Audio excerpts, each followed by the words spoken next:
Welcome back, family. This is your boy ED. For all you smart and intelligent folks out there, listen, that just simply means Ed. I'm back with another one, family. I got you. You want to know, is project management for you? Well, I don't know. Is it? Hey, I got 6 thoughts or concepts, however you want to frame it up, but I got 6 of them for you to identify whether project management is for you. Now, I want you to keep in mind if you're determined or trying to make a decision if project management is for you, you have to understand, do you hold the right skills, interest, as well as does it align with your career goals? I guess you're asking me, hey, ED, we need to get to work. Well, I got the glasses. Let's get to work. First thought here. If you're thinking about this career, what we call project management, the thing that we appreciate, the thing that we embrace with nothing but unconditional love, you must understand the aspect of communication. What? Yes, communication. Communication. In project management, there's a lot of communication. There's written communication and there's verbal communication. And you know, as because I want to maintain that exceptionalism, there's also that non-verbal communication. ED, what do you mean? What does that mean? I know I'm talking to an intelligent audience, so let me unpack that. What that means is what are the things that are not being said that you need to pay attention to? Okay, you don't like that.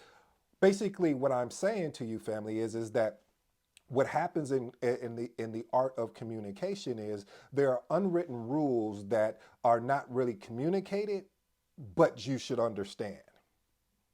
That's just really the gist of it. But again, going back to the overarching aspect of this is communication is really key in project management. If you're going to be a project manager, you're going to have to really rely a lot on your communication. Again, like I said, there's 3 components here: verbal, written, and nonverbal, or what my mama used to say, boy, what's that thing that they ain't saying to you? That's just what it is. Let's go into my next one.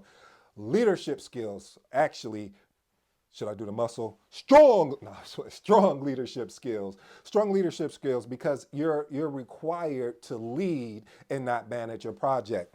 You know what? You know what's so funny, family? You'll hear that theme through a lot of my videos about leading and not managing. And I reason why I continue to do that, family, is because I want to create leaders. I don't want to create managers, because managers, what they do is manage the aspect, but leaders, and this is again my humble opinion, these are my thoughts, right or wrong, as Jay would say, this is what I was thinking at the time, and I'm hey, I may change it, maybe I may just be go back to the management aspect, but right now, to me, strong leadership is really key, because what it does is it separates you from the average project manager, because when you have strong leadership skills, you have the ability to deal with different personalities. Hey, family, I got a video about that coming soon about different personalities.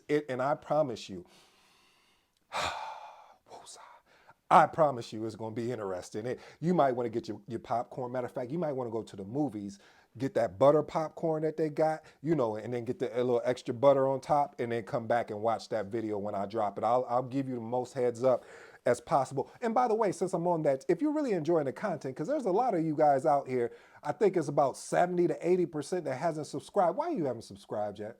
Hit that subscribe button. I need that love. But anyway, I digress. But anyway, like I said, strong leadership gives you the ability to work with different backgrounds, different personalities, and to lead and not follow.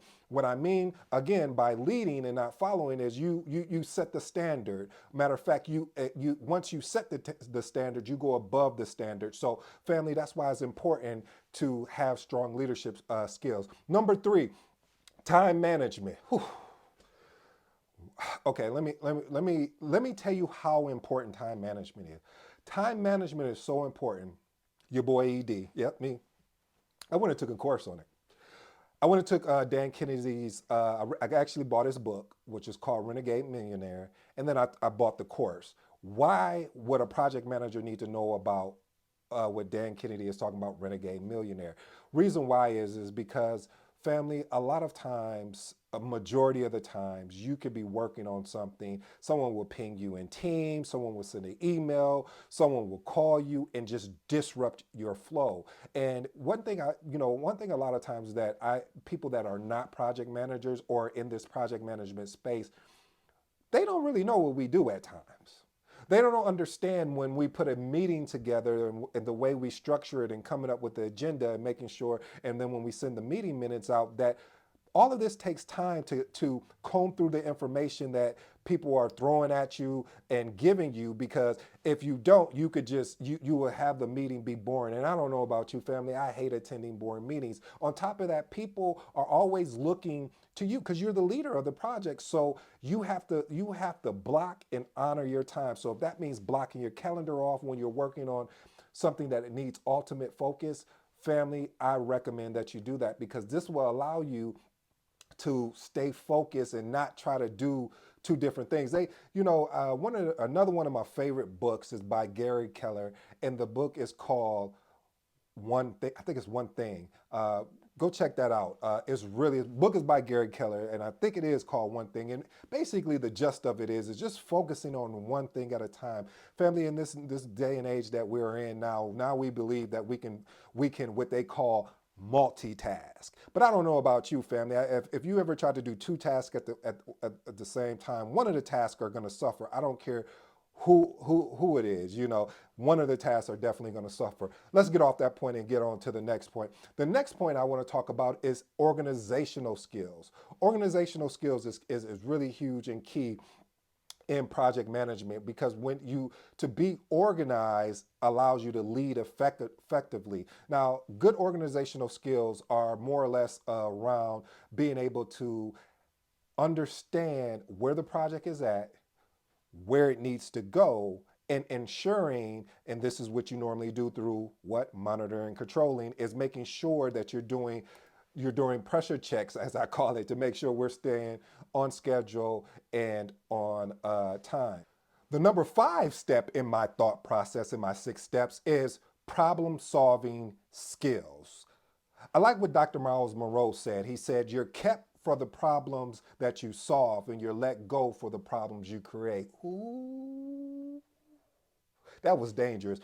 Let's unpack that. So what he was saying is that the problems that you help solve creates opportunity for you. It creates when they're looking to downsize. I'll ask you, who do you want to work with? Would you rather work with someone that's looking to solve problems, or would rather work with someone that's looking to create problems? I don't know about you, and I know I'm talking to an intelligent group, so I'm not going to insult your intelligence. Of course, we're going to want to work with someone that is looking to solve problems versus trying to create problems. But you have to be, as a project manager, you have to be able to have the courage, once you identify a problem, to, if you don't know the solution, at least propose a potential solution to the team and allow the team to work together collectively, and then expound on or discard that solution and create a new solution so you guys can move forward. All right, let's move to the last and final one, family. And this is an easy one. What is your interest in project management? No, no, no, no, really. What is your interest in project management? You see, you got to understand, project management is complex. The complexity in project management, but it's simple. I'll say that again. There's complexity in project management, but it's simple. It all depends on the user, meaning the project manager, because you can make it as simple or as complex as it needs to be. But it's all about you. How interested are you? How committed are you? Are you gonna at least say, let me take a CAPM course, or some type of project management course, or see if I can take on a project at work, or go talk to the PMO and ask them, hey, I'm interested in being a project manager. This is if you have a PMO. I'm interested in being a project manager. I just wanted to see what the day-to-day was. Do you mind if I can partner with one of your project managers? Another thing that you can do as well is talk to your manager and ask them, hey, could we work on a project together? It could be something small. So you can see if this is something that really piques your interest. whatever you choose, family, whatever decision you decide to go down to make sure to see if this is for you, what I do recommend is research, do your homework, see if it works, watch some more of these videos. I have a lot of content on project management, and I'm here to serve you. This content is really to help people that are making that shift from either career changing, from changing a particular career, or if they're new to project management or intermediate. I really want to focus on that because I'm getting a lot of feedback from new project managers that are excited about learning about project management. And that's what gets me excited, gets me going. So, family, I challenge you today, continue to do your homework, do your research, and see what makes sense to you. This is your boy ED. Until next time, I'm out.